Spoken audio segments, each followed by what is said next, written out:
We are here today with Tarek Jabado, who directed A Mile In. How did you find the experience? Honestly, the experience has been phenomenal. Like from, writing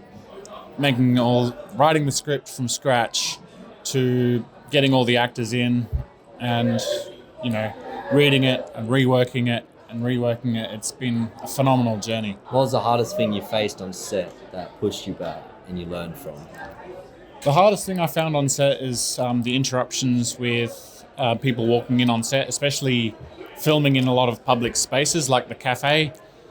People get curious, so they're watching what you're doing, or they walk in, or sometimes like you have like kids that will just run in on when you're not expecting them to. So having those unexpected little things happen sometimes throws a bit of a curveball in your way, but you have to just carry on and work with what you've got. Seeing that film, I love the story, so you can tell the story to the audience. Yep. Tell us what it's about, because it's got strong themes. So A Mile In is a story about a transgender person's transition and the confrontations that they face throughout, things that are said behind the character's back, and the sort of off-cuff comments that people make, the harassments, the confrontations, the sorts of things that aren't really talked about a lot in the media, or a lot of people don't see, that I sort of wanted to highlight in this story, because a lot of it people will just sort of turn a blind eye or look the other way, and I really wanted to highlight that and bring it to light, because that is what this story is about, is showing people that this still happens today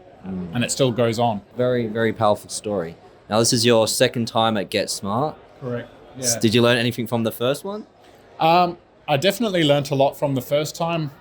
What I've learnt is don't procrastinate, just do it. Definitely have a plan, write the script, write it again, get feedback, talk to people, have a table read, which I felt was phenomenal to have the actors in, because then it makes them invested in the story and in the journey as well.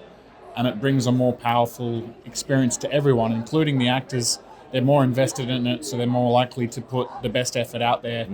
Months and months of planning, months of picking dates and making sure everyone's available, and location scouting. It was a massive undertaking, and I'd do it all over again in a heartbeat. Yeah, it's very true. Even features, shorts have so much effort to go into it. People don't realize. Even phone films, they're just as important. So being a second-time filmmaker, are you going to be doing this again next year? Definitely going to be doing it again next year. I'm just trying to think of ways of what I can do to improve things, like get better sound was one of the things I struggled with a lot. I did get a little newer lapel mic, and even that has its limitations. So looking at, what sound do I want to do, what light do I want to do, if I want to include any extra effects, because I don't want to just write dramas, I want to write other stuff as well. So I want to expand on what genres I touch.